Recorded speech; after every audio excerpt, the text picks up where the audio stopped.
19 फरवरी 1630 Shivneri fort कोसूर Maharashtra. यह तारीख भारत की हिस्ट्री में एक स्वर्णिम अक्षरों से लिखी जा चुकी है। यह तारीख इतनी बड़ी है कि इसने पूरे भारत की हिस्ट्री को पूरी तरीके से बदल कर रख दिया था। इस दिन भारत के एक महान और वीर राजा छत्रपति शिवाजी महाराज का जन्म हुआ था, जिन्होंने अपनी वीरता और बुद्धि औरंगजेब जैसे पावरफुल साम्राज्य को लगातार कमजोर करते गए और शिवाजी महाराज ने हिंदू धर्म के लिए अपने जीवन का बलिदान दे दिया। छत्रपति शिवाजी महाराज बचपन से ही तेज दिमाग और चतुर शासक के सारे गुण रखते थे, क्योंकि इनकी माता ने इन्हें बचपन से ही रामायण और महाभारत की सारी टीचिंग्स दे रखी थी, जिससे ये बड़े ही धार्मिक और देश के प्रति समर्पित राजा हुए। इनके गुरु समर्थ गुरु रामदास है, जिनसे इन्होंने बचपन की शिक्षा ली थी। Year 1659 the conquest of fort Torna. यह पहला फोर्ट था जिसे छत्रपति शिवाजी ने 16 साल की उम्र में कैप्चर किया था। यहीं से शिवाजी महाराज का करियर की शुरुआत होती है। शिवाजी के लगातार बढ़ते हुए हमले से बीजापुर का सुल्तान पैनिक में आ जाता है और सुल्तान शिवाजी के पिता को जेल में बंद करा देता है। साल 1659 शिवाजी अपनी पूरी ताकत से बीजापुर पर हमला कर देते हैं। बीजापुर पर हुए इस हमले के लिए सुल्तान अपनी आर्मी जनरल अफजल खान को शिवाजी को धोखे से मारने को भेजता है। जिस समय अफजल खान शिवाजी को मारने की कोशिश करता है, उसी समय पर शिवाजी अपनी चतुरता से अफजल खान के हमला करने से पहले ही शिवाजी उसे अपने बागनक से मार सुल्तान के किले से अपनी चतुरता से एस्केप कर जाते हैं। अफजल खान की मृत्यु से सुल्तान डर के मारे ईयर 1662 में शिवाजी राजे से एक पीस ट्रीटी साइन करता है और शिवाजी को एक इंडिपेंडेंट रूलर एक्सेप्ट कर लेता है।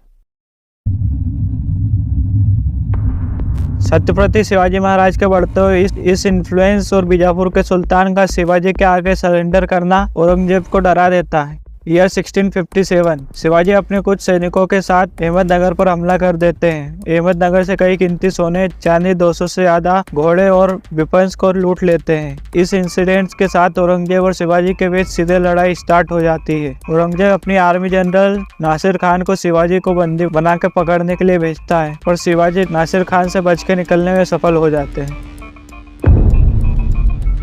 साल 1660 औरंगजेब अपने मामा शाइस्ता खान और करीब 1.5 लाख सैनिक और आर्टिलरी के साथ शिवाजी के ऊपर हमला करा देता है। शाइस्ता खान के इस बड़े हमले से शिवाजी को उस समय हार का सामना करना पड़ता है। शाइस्ता खान शिवाजी के लाल महल पर भी कब्जा कर वहां रहने लगता है। 5 अप्रैल 1663 की रात शिवाजी अब सेना की एक छोटी सी टुकड़ी के साथ शाइस्ता खान के ऊपर हमला कर देते हैं। इस हमले में शिवाजी शाइस्ता खान के हाथ की 3 उंगलियों को काट देते हैं। इस हमले में शाइस्ता खान के कई सारे सर्वेंट सोल्जर्स मारे जाते हैं। इस इंसिडेंट से परेशान होकर औरंगजेब शाइस्ता खान का ट्रांसफर बंगाल में कर देता है।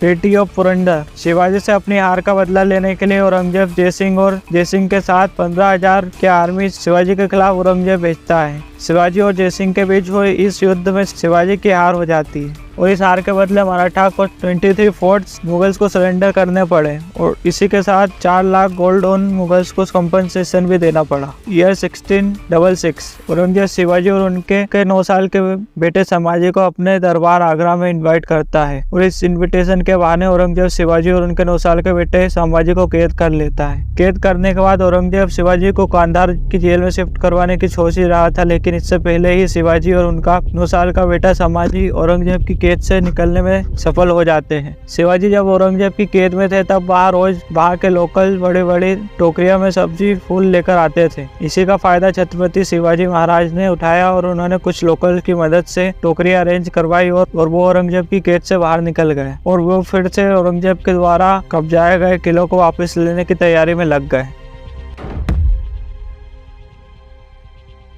शिवाजी साल 1677 में दक्षिण की ओर कर्नाटक पर हमला कर देते हैं। इस हमले को शिवाजी 30,000 कैवेलरी और 400 इन्फेंट्री के साथ हमला करके कर्नाटक पर कब्जा कर लेते हैं। शिवाजी सदर्न रीजन में भी अपनी पकड़ मजबूत कर लेते हैं।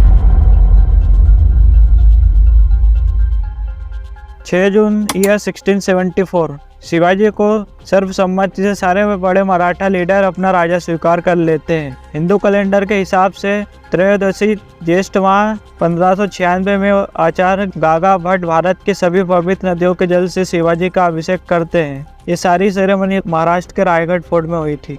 इसी के बाद इन्हें टाइटल मिलता है छत्रपति।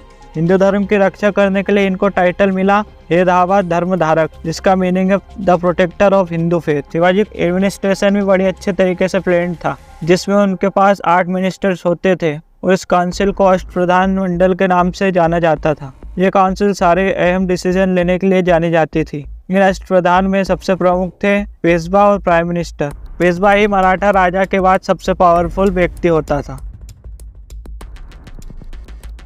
3 अप्रैल 1680 शिवाजी की मृत्यु हो जाती है और ये दिन भारत के इतिहास में बहुत ही बुरा दिन था। शिवाजी की डेथ के बाद औरंगजेब के हमले सदर्न पार्ट में बहुत ही ज़्यादा बढ़ गए थे और औरंगजेब मराठा की इस कमजोरी का फायदा उठाकर लगातार मराठा के ऊपर हमला कर रहा था। लगातार बढ़ते और इस हमले से परेशान संभाजी महाराज औरंगजेब को एक तगड़ा रेजिस्टेंस देने की तैयारी में जुट जाते हैं और ईयर 1689 में संभाजी औरंगजेब की सेना से सीधे लड़ाई औरंगजेब के कब्जा गए बहुत ही बड़े राज्य के ऊपर अपना कब्जा कर लेते हैं और इस तरह से संभाजी महाराज के नेतृत्व में मराठा एम्पायर भारत के एक बहुत ही बड़े हिस्से पर राज करने लग जाता है। धीरे धीरे मराठा के अलग अलग राजा आए और उन्होंने पूरे भारत के बहुत ही बड़े हिस्से को फिर से भगवा में कर दिया। इस देश की संस्कृति को बचाने का काम